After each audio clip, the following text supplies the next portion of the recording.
کیا بغیر داڑھی والے لڑکے یعنی خوبصورت لڑکے کو بھی دیکھنا بدنظری میں داخل ہے؟ ابے واللہ یعلم المفسد من المصلح، اللہ کو پتا ہوتا ہے کون دل کا فسادی ہے۔ کچھ لوگوں کو لڑکوں کی عادت پڑ جاتی ہے، ان کے لیے تو بالکل حرام ہے کہ وہ کسی ٹین ایجر لڑکے کی طرف بھی دیکھیں۔ ایسے ایسے ٹھرکی مارکیٹ میں پائے جاتے ہیں، وہ کسی کو بھی دیکھ لینا تھوڑا سا بھی گورا چٹا ہوگا بس دماغ خراب ہونا شروع ہو جاتا ہے ان کا۔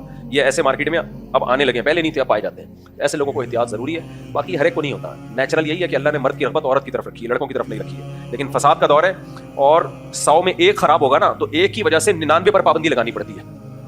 ہم جب مفتی رشید احمد صاحب رحمہ اللہ تعالیٰ کے پاس گئے تو بہت سخت پابندی تھی وہاں پہ کہ جو بچے تھے نا ہم سے کم عمر، ان کے ساتھ نہ آپ بیٹھ سکتے ہو اور نہ فری ہو سکتے ہو، بس وہ دور رہیں گے، آپ نے دور رہنا ہے۔ ہمیں سمجھ میں نہیں آتا تھا اتنی سختی کیوں ہے، یعنی اگر بچہ بینچ پہ بیٹھا ہوا ہے نا کہیں تو ہم جا کے ساتھ بیٹھنے کی ہمیں اجازت نہیں تھی۔ ہم حیران ہوتے تھے پتہ نہیں کیوں اتنی سختی، ہم نے کہا چلو بڑوں نے لگائی ہے سختی۔ بعد میں جب لوگوں کے حالات سامنے آئے نا تو ہم نے کہا یہ بالکل صحیح سختی ہے یہ، لیکن حضرت نے ہمیں ایسی عادت ڈال دی تھی، اتنی سختی کی اس پہ کہ بچہ بیٹھا ہو آپ نے تو اب تک وہ عادت الحمدللہ ہماری قائم ہے۔ کوئی بچہ آتا ہے دور بٹھا کے بات کرتا ہوں میں اس سے، پہلے میں یہاں پہ، اب تو میں بیٹھنا چھوڑ دیا، پبلک میں کم بیٹھتا ہوں، پہلے ایسے میں بیٹھا ہوتا تھا، چھوٹی عمر کے بچہ آ کے کبھی ادھر گود میں بیٹھ رہے ہیں کبھی ادھر، میں دور وہاں بیٹھو بیٹا ادھر فاصلے، ہاتھ لگانے کے۔ اب دوسرا بھی کوئی بچے کو پیار کر رہا ہوتا ہے نا، ہاتھ بھی لگا رہا ہوتا ہے، صرف سلام کرو بس، سر پہ ہاتھ رکھو، اس سے زیادہ نہیں۔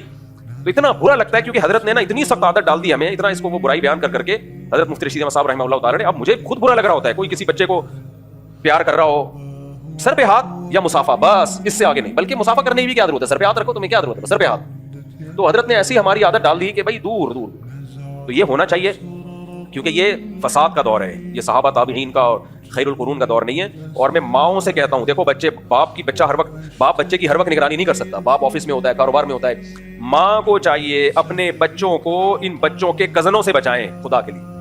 میں نہیں کہہ رہا کہ کزن برے ہوتے ہیں، نہ نہ نہ، لیکن اگر ایک بھی برا ہے نا تو غیروں سے تو احتیاط ہو جاتی ہے۔ یہ بیماری میں نے کئی بچے جو گے بن چکے ہیں ان کی جب ہسٹری چیک کی ہے، دیکھو ہمارے تجربے بہت ہیں، ہمارے پاس روز کوئی نہ کوئی آ رہا ہوتا ہے کہانیاں لے کے، کبھی میاں بیوی کا جھگڑا ہے، کبھی ماں اپنے بچوں کے بارے میں۔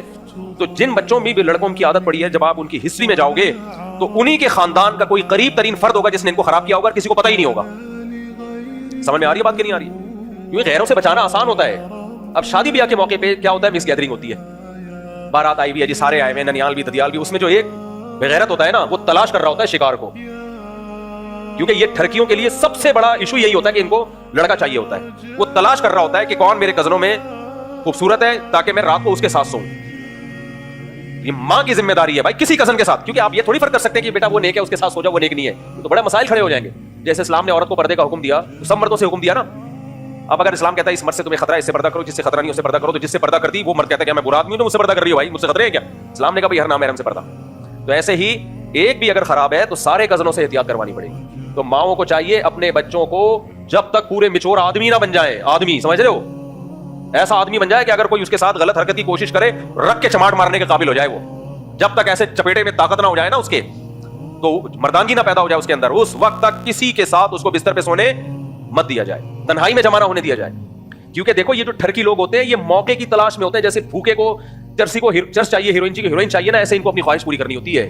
یہ نظر میں رکھ رہے ہوتے ہیں کہ کس کے ساتھ سونے کا موقع ملے گا، کس کو ہاتھ لگانے کا موقع ملے گا، کس کو پیار کرنے کا موقع ملے گا، یہ نہیں چھوڑتے موقع۔ مائیں ایسی غافل ہوتی ہیں ان کو کوئی ہوش ہی نہیں ہوتا۔ شادی بیاہ میں بچے جا رہے ہیں کزنوں کے ساتھ چپک کے سو رہے ہیں، ادھر سو رہا ہے، وہ نہیں سب اچھے ہیں، نہیں سب اچھے نہیں ہیں بھائی، میں نہیں کہہ رہا سب برے ہیں، ایک برا ہوتا ہے پھر وہ عادت خراب کر دیتا ہے، اور ایک دفعہ اس کی عادت پڑ جائے تو بہت مشکل ہوتا ہے اس برائی کو چھوڑنا۔